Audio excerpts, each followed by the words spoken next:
It is a pleasure to welcome to the program a guy I co-host Ring of Fire with every weekend. Check your local listings. Robert Kennedy Jr., welcome to the program, Bobby. Sam, thanks for having me. So yesterday you were out in front of the White House with 48 other people who ended up getting arrested. Tell us why you got arrested yesterday, Bobby.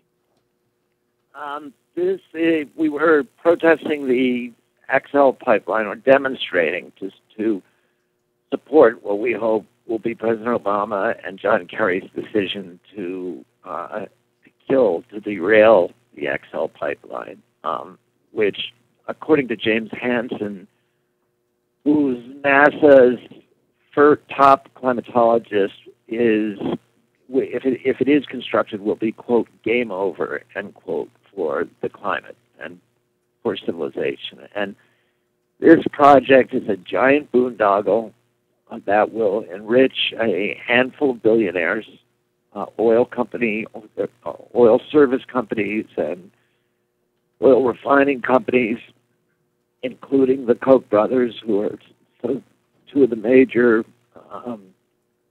David and Charles Koch, two of the major financiers for this project, and backers and supporters of this project, while impoverishing the rest of humanity, threatening future civilization, threatening life in the oceans, and it's really, in my view, a criminal enterprise, because they're stealing things that belong to the rest of us. They're stealing the air, they're stealing the water, they're stealing life in the oceans. You know, Sam, the Puget Sound Keeper has reported that for 7 years they haven't been able to cultivate oysters in Puget Sound because of ocean acidification.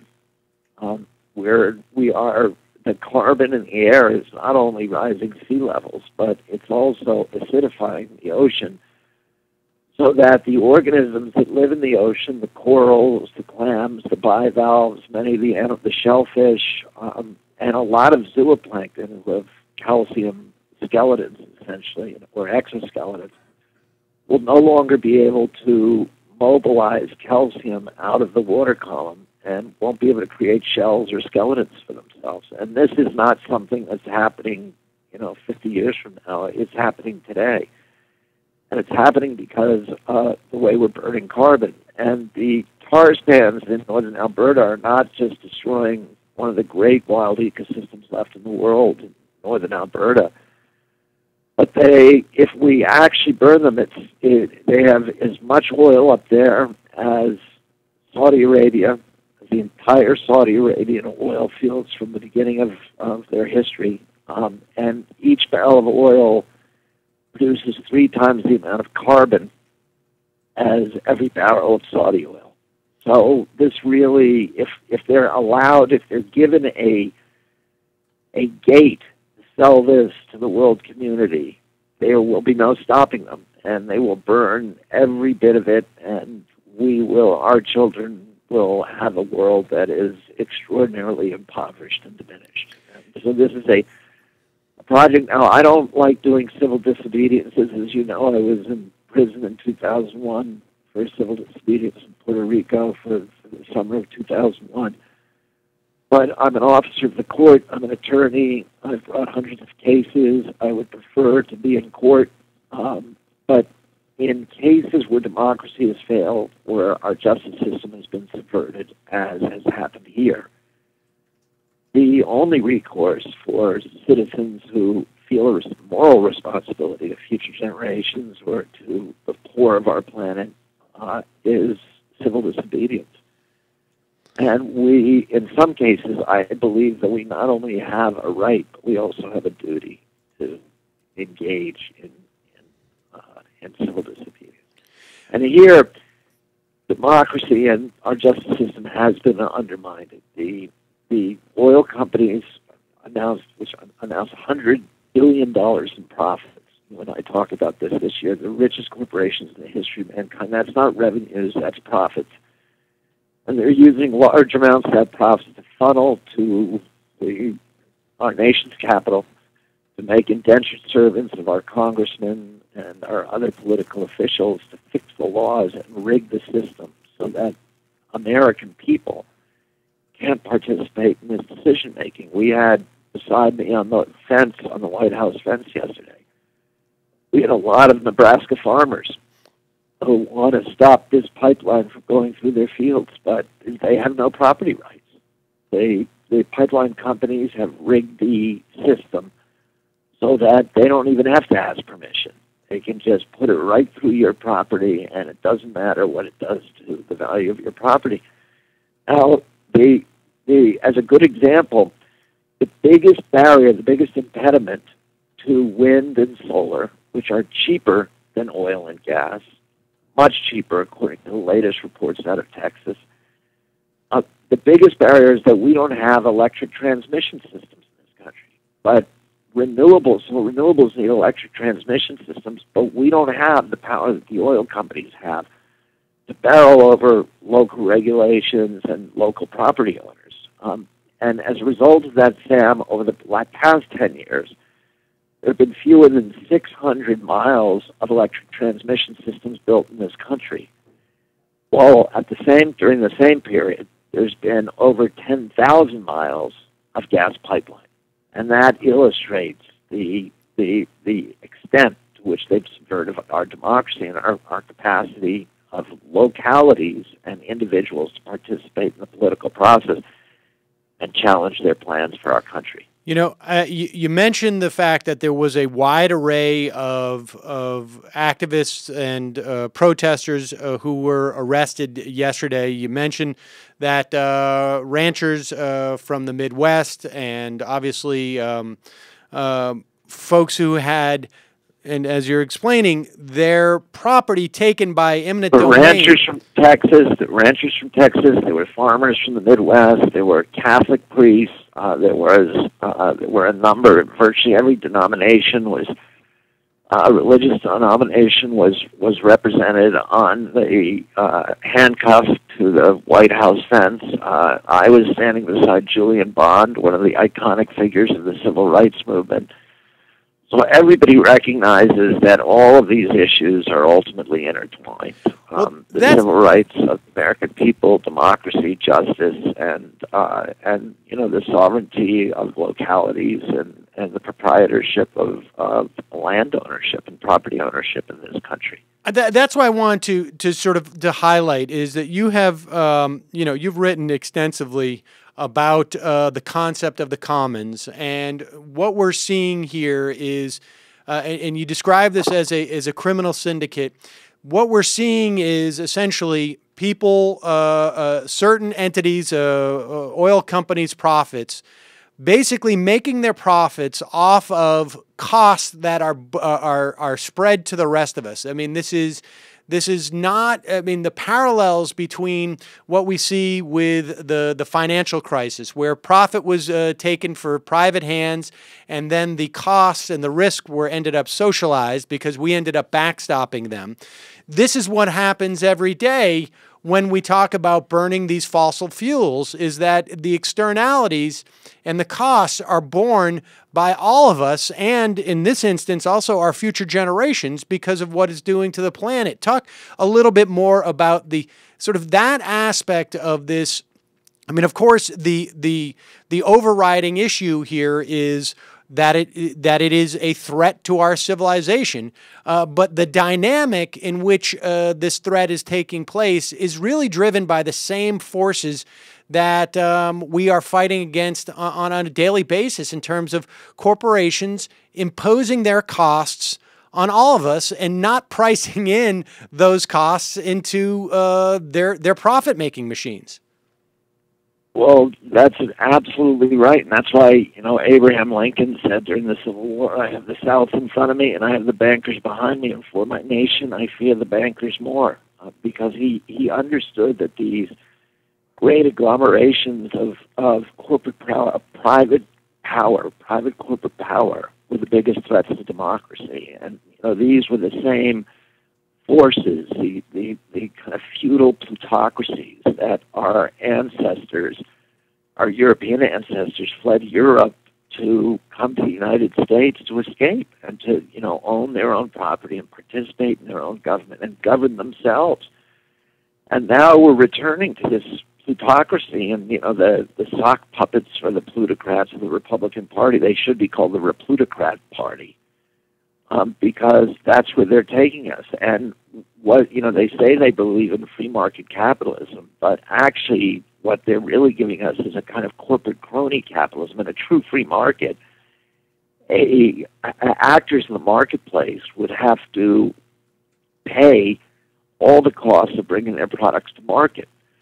What the oil industry and the other carbon cronies do, all of these incumbents in our energy system, including the nuke industry, oil, coal, gas, and nuke, is they cannot compete on a level playing field with wind or solar. And it's not just me saying this, it's people like David Crane, who's the head CEO of NRG, which is the biggest energy producer in America. NRG runs nuke plants, coal plants, oil plants, and gas plants. And what David Crane wrote in the New York Times recently in an op-ed with me is that in over 20 states now, it's cheaper. The cheapest way for him to get electrons to his customers is by investing in solar. The Texas Energy Association recently, last week, produced a report that said wind, even with gas at record lows, the wind is actually cheaper than gas. And so we know we can beat them. The only way that they're able to beat us is because of the huge subsidies that they are given every year. Not only direct subsidies, hundreds of billions of dollars of direct subsidies from the federal government, but all of these indirect subsidies that you talk about that we also call externalities.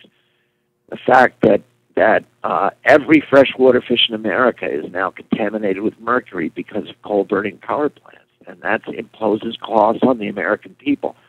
Ozone and particulates from coal and oil burning cause almost $500 billion in healthcare costs to the American people every year. We could pay Obamacare 30 times over simply by eliminating our reliance on coal and oil. We could fund the entire energy system in a year by doing that.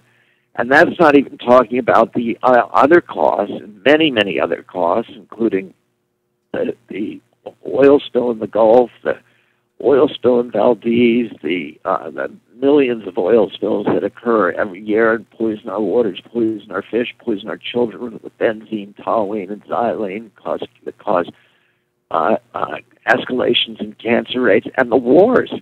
The OMB estimates that the current war in Iraq, which is an oil war, and although Bush and Cheney, who were both oil men, tried to kind of pretend this isn't an oil war, it grew out of the justification for the war was that Saddam Hussein was violating the UN sanctions that he had agreed to following the first Gulf War. And during the first Gulf War, if you go back, the first President Bush was very, very direct and frank and clear to the American people, and he called it the Bush Doctrine, that we have a right to go abroad. The American people at that time were saying, why are we going to the Mideast to get in a war to protect one dictator, the Emir of Kuwait, from another dictator, Saddam Hussein in Iraq? Why do we care what these dictators do to each other? Why are we wasting American lives and treasure and blood and equipment? And he said the reason is because oil is Mideastern oil is a vital American resource. And the Bush Doctrine was that we, the American people and the American military, had a right to go into foreign countries and to meddle in affairs of foreign sovereign nations because our oil happened to be, God had put it under, these Mideastern countries, and we had a right to go protect it. So it was clearly an oil war. Hello? Yeah, and so the enormous amount of cost that our society is bearing, this is not even to mention, essentially, the GOA came out today and said that that climate change now poses one of the most serious risks to the American economy and to our government's finances because we're not prepared to deal with a guy from CNN yesterday was asking me just before I got arrested, what real harm is global warming causing? And I said, well, it's causing millions of environmental refugees, an estimated 10 million a year already. And he wrinkled his brow and he said, what do you mean by environmental refugees? And and what do we care about these foreigners? And I said, well, it's not just, people, it's not just Africans whose countries have turned into deserts. And it's not just Bengalis whose nation is being buried, or people from these island nations who are being inundated by waters and waves. It's people in Far Rockaway, which I visited after Sandy. 3 weeks after Sandy, who were still homeless or living in mold-infested hovels with no heat and no energy, having to burn their stoves to keep their asthmatic children warm at night. And, all of us saw what happened after Katrina when hundreds of thousands of environmental refugees were forced out of New Orleans. And these kind of storms are record wildfires, record floods, record storms, record snowfalls, and record droughts are driving people, environmental refugees, not just in other parts of the world, but right here in America. And there are hundreds of thousands of them. Yes, God forbid we should be worried about those people around the globe.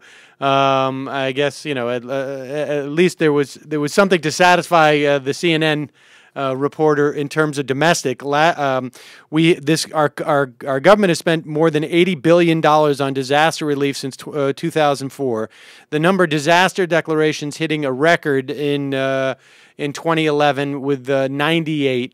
And there still seems to be this huge disconnect. Now, let's talk specifically about the politics of this. President Obama, you started off by saying President Obama and Secretary of State Kerry can, without really any, the quality of this is fairly mundane, that they simply do not have to issue, they simply reject the permit for this pipeline to cross the border. Give me your sense of when you think that decision will be made one way or another, and give me your sense, if you have one, of where this decision is going to head. Particularly in light of it was supposed to be made within the next couple of weeks, and that originally the signals that they were sending was that there would be a decision within the next couple of weeks. Many of the omens were bad ones. The statements that Senator Kerry or Senator still Kerry and President Obama made about the importance of our friendship with Canada, referencing this pipeline, and the statements by the governor of Nebraska and others saying that we're ready to roll on this. We're not good omens, but I don't believe that this pipeline is going to be approved. I believe that both John Kerry, who I know very well, who has a deep moral center, who loves the oceans, who loves the waterways, who, as much as any senator, except in our history, except for perhaps Al Gore, understood and accepted the catastrophic future that the science predicts for if we continue to burn carbon the way that we are. And as I said, this pipeline, according to James Hansen, is game over for the climate. And I think President Obama has a deep moral center, and that global warming really concerns him, and he understands it. And I don't think Rahm Emanuel, who is my friend, that he gave a crap about it. But I think Obama does, that he wants to do something about it. Even in his first term, he kept saying, what are we going to do about this? What are we going to do about global warming? And he was dismissed by Rahm and by Daley and by other people within the cabinet who just go silent when he said that. But, that's documented that he really was concerned about this. And I think he understands that we have a responsibility to future generations, and he's not the kind of person who would simply walk away from that because the oil companies were telling him to. Really, Sam, you know it and I know it. The Koch brothers did everything they could to destroy him. The oil industry gives 90% of its revenues to the Republican Party. They are, they're like the NRA, except that they've got $100 billion a year instead of just $1 billion, to give away to these guys. And they're using it all against Obama. He's in his second term now. If I were him, I'd just be fed up with doing their bidding, and I would start standing up to them. And I think that, just even politically, he should just say, no, we're going to go a different direction in our country, and we love you in Canada. You are our closest allies, our best neighbors, but we don't want you to hurt yourself by making your economy dependent on selling poison to the rest of the world. And we should say, it's a poison that's going to come back and hurt you. And we should, Alberta has a lot of ways to generate energy, and I spend a lot of time in Alberta. They've got very good wind and have excellent solar, and they ought to be exporting that and not destroying the taiga and poisoning their water for future generations. And we should say that that the reports that we've heard in terms of, well, if we don't build this pipeline through this country, if we do not allow this, it's really not even accurate to call it oil as much as this sort of this viscous material to travel through our country. It has the consistency, ironically, of a hockey puck, and that's they have to superheat it in order to get it into a liquid form so that they can put it into a pipeline. Then they have to keep that pipeline super hot for 2,000 miles, and if the heat goes out on it, it will turn into a 2,000-mile long candlestick, and that we won't be able to do anything with. And it's extremely acidic, and it burns through these pipelines, and it burned through one of the first pipeline that they put across the Yellowstone River. It quickly burned through that pipeline and polluted 30 miles of killed the fish in 30 miles of the Yellowstone River, which again is an iconic river for our country. And the point being, though, that there's been, one of the arguments that we've heard is that if we don't allow them to ship it through this country, to be refined in the Gulf Coast and then, of course, shipped out from there, they're just going to do it on their own coast. But it's not so simple, right? I mean, there's my understanding is that there is huge opposition to transporting this stuff through Canada to their west coast, and particularly British Columbia. And it would have to go over the Rocky Mountains, which is a daunting trip. I just came back from the Canadian Rockies. In fact, I was on the divide climbing over the divide between BC and Alberta, and that's a very difficult trip, a very difficult place to build a pipeline, and then it's going to end up in the entire coast of British Columbia are critical salmon fisheries, and and British Columbia is a tourist destination. It doesn't make money from oil; it makes money from tourism, and a lot of that land is land that's controlled by First Nations, who are traditionally salmon people. They call themselves the people of the salmon. Many of those mid-coast native groups and First Nations, and none of them want the oil in their watershed. They don't want the oil tankers leaking. They don't want the leaks from the pipe. They don't want the construction of the pipe. They don't want the trucks. And they don't want the inevitable leaks that are going to permanently destroy their salmon the way that they have permanently destroyed the salmon up in Valdez. You know, those salmon there still haven't recovered.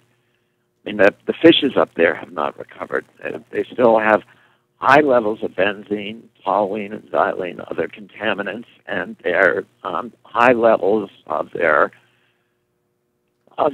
nursery age young are deformed, and I'm talking in 40, 50 percentages of them, and many of the eggs are simply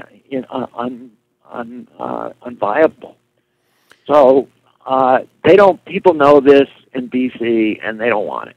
And our job is we can't control what they do in BC, but we can control what we do here. And the fact is that say no, and we ought to start building wind and solar and building transmission instead of pipelines. These First Nations peoples, they have actually far more political power in many respects in Canada relative to sadly our own citizens do in this country, and they represent they have much a lot tougher more power in Canada than here. And just lastly, will you just address for a brief moment this myth that somehow we're going to see a lot of jobs coming from this pipeline? My understanding is that once you build the pipeline, which a lot of it has been built in this country anyways, but once you build it, it's not going to take many people to make sure they're going to fly a helicopter up and down this pipeline and check their sensors. We're not talking about a lot of jobs. I think, I don't remember exactly, but the State Department study said it would be something like 120 jobs, something like that. Very few jobs. 120. I'm not sure the exact number, but I'm quite sure it was below 200.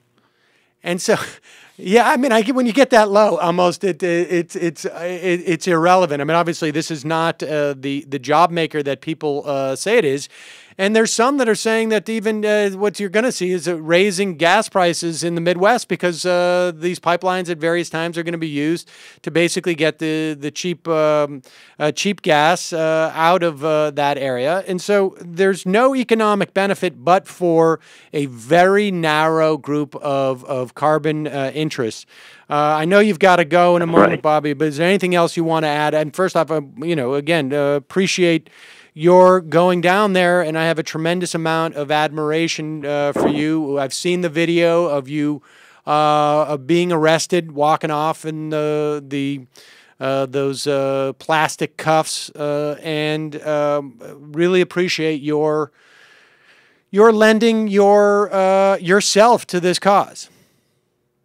Well, the last time I got arrested was in 2001 and over the issue of Vieques in Puerto Rico, and I had been representing 10,000 citizens of Vieques in a suit against the U.S. Navy. I won the suit, but some crooked judges in Puerto Rico wouldn't enforce the injunction, and the mayor and some of the public officials asked me to do a civil disobedience, and I said, okay, how long do you think I'll be in jail? And they said just a couple of hours, and it ended up 34 days. So when they told me this time it's just going to be a couple of hours, I was skeptical, but the Capitol Police were wonderful, and they were kind and good-humored, and they were gentle with everybody, and they processed this quickly, and I got out by 3:30 and was able to catch a plane to Charleston and give a speech down there. I have a lawsuit with our friend Mike Papantonio down in Charleston against DuPont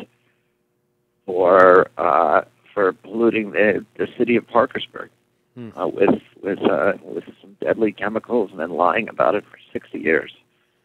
So, and I was able to get to that meeting by the evening. So it was a good day, although a long one. Well, Bobby, again, thank you so much for your work, and I appreciate your coming on today and talking about this with us.